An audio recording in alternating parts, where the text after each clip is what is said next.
Elea devarim asher diber Moshe el kol Israël be'ever Yarden Bamidbar, Barava, Molsouf, Ben Parav, Ben Tofel, Belavan, Lechatserot, Vedis Zahav. Voici les choses, les paroles qu'a dit Moshe Rabbeinu aux enfants d'Israël, de l'autre côté du Jourdain, dans le désert, Barava, dans la Harava, Molsouf, en face de Souf, Ben Parav, Ben Tofel, entre la ville de Paran et la ville de Tofel, et Velavan, et la ville de Chatserot. Pourquoi faut-il entendre tellement de noms, de lieux, pour localiser le lieu où Moshe Rabbeinu a parlé aux enfants d'Israël? Qu'est-ce que ça importe de savoir qu'il leur a parlé entre la ville de Tofel et entre la ville de Lavan, à côté de la ville de Dizahav, Qu'est-ce que ça nous importe? Nous dit Rashi, il y a derrière ces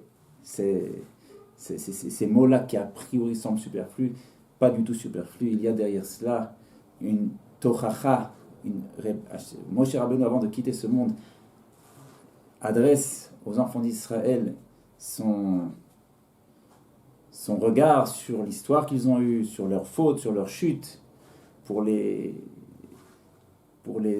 avertir, de prendre garde par la suite et de ne plus tomber dans les mêmes pièges dans lesquels ils sont tombés jusque-là. Mais nous dit Rashi, pourquoi est-ce que Moshe Rabbeinu ne le dit pas alors directement? Il le dit sous forme d'allusion. Au travers de ces noms-là qu'il dit, Dizahav, la ville de Dizahav, il n'existe pas. Mais Moshe Rabbeinu leur a fait référence au veau d'or, Zahav. Il leur a rappelé de façon allusive. Pourquoi de cette façon-là? Nous dit Rashi, pour l'honneur d'Israël, pour l'honneur des enfants d'Israël, il ne les a pas réprimandés de façon ouverte. Et là, uniquement par allusion, qu'eux-mêmes comprennent ce qu'il veut dire ici, par quoi il fait allusion, puisque maintenant il va bientôt les quitter, donc il les avertit pour que la suite se passe bien. Mais sans leur dire de façon directe leur faute, pour ne pas enfreindre l'honneur des enfants d'Israël, Nishmot d'Israël. Nous dit Rabbi Nathan de Breslev sur ces mots-là, il y a derrière cette ouverture du livre de Devarim, le mode d'emploi du judaïsme d'un juif. Comment est-ce qu'un juif doit, le titre, diriger tout son regard sur son propre judaïsme? Nous dit Rabbi Nathan de Breslev, Rabbeinu Kadosh, Rabbi Nachman écrit dans le début du Likutei Moharan du 2e volume, que lorsqu'un juif se réprimande lui-même, parce qu'il veut avancer, parce que, entre guillemets, pour raison de vérité, être vrai avec lui-même, être sincère avec lui-même, alors il se regarde comme un rachat, il se regarde comme un mécréant, comme quelqu'un de... Nous dit Rabbi Nachman de Breslev, c'est exactement le contraire de ce que Hachem veut. Ça a l'air d'être... Mais c'est la vérité, je suis sincère, qu'est-ce que tu veux que je me mente à moi-même? Mais dit Rabbi Nachman de Breslev, lorsqu'Hachem a créé le monde, il y a toutes sortes de malachim, d'anges qui sont venus devant Hachem Yitbarach pour lui dire de ne pas créer le monde. L'un d'entre eux, c'était l'ange de la vérité. L'ange de la vérité est venu et a dit, Hachem Yitbarach, pourquoi tu veux créer un monde comme ça? Regarde les hommes, regarde ce qu'ils vont faire de ton monde. Ils vont que le dégrader. Qu'est-ce qui va en sortir? Ce n'est pas ton honneur. Ne le crée pas. Nous dit le Midrash, Hachem Yitbarach a pris l'ange de la vérité, il l'a jeté par terre. Il a dit, je ne veux pas de cette vérité-là. C'est pas ma vérité. Ma vérité, c'est celui qui va parvenir à voir dans ces hommes-là, dans nous, de voir le point de bien, le point de tov.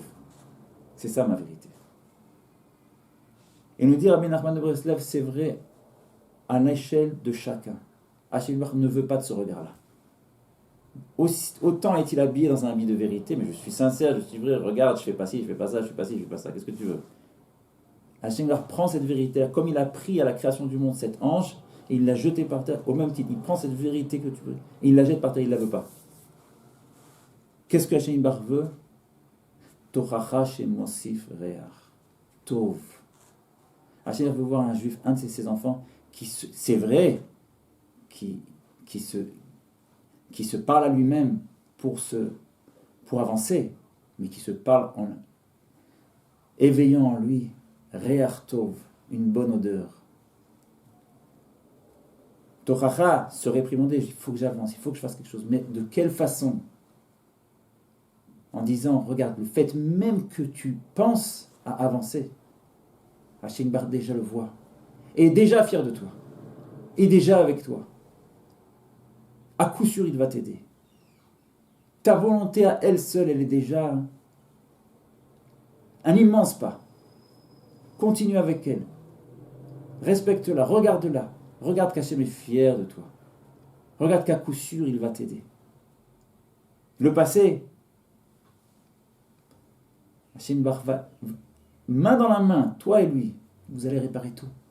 Même si tu as 80 ans, même si on a 90. Pour Hachem Bar, rien n'est difficile. Même réparer une vie complètement à l'envers, complètement noire, complètement ruine, de 90, de 100 ans, Hachem Bar peut réparer ça en un instant. C'est pas le problème. Juste donne-lui la main. On va réparer. On va réussir. Ma volonté est déjà grande. Mon petit pas n'est pas petit auprès d'Hachem Bar. C'est comme ça qu'Hachem Bar veut qu'une juive se parle à lui-même. C'est comme ça qu'il veut qu'il avance. C'est ça le secret de cette ouverture du livre de Devarim. Moshe Rabbeinu vient réprimander, mais de quelle façon? Attention, attention. Éveiller une bonne odeur dans le cœur de chacun. Que cette réprimande soit une réprimande qui éveille à la proximité avec Hachem Barach, qui éveille les forces de la personne, les forces qui sont enfouies dans la personne, qui éveille la neshama de la personne. Qu'Hachem nous fasse mériter d'aller dans ce chemin-là, de la bonne réprimande, celle qui donne des forces, celle qui fait avancer, celle qu'Hachem veut. Shabbat Shalom à tous.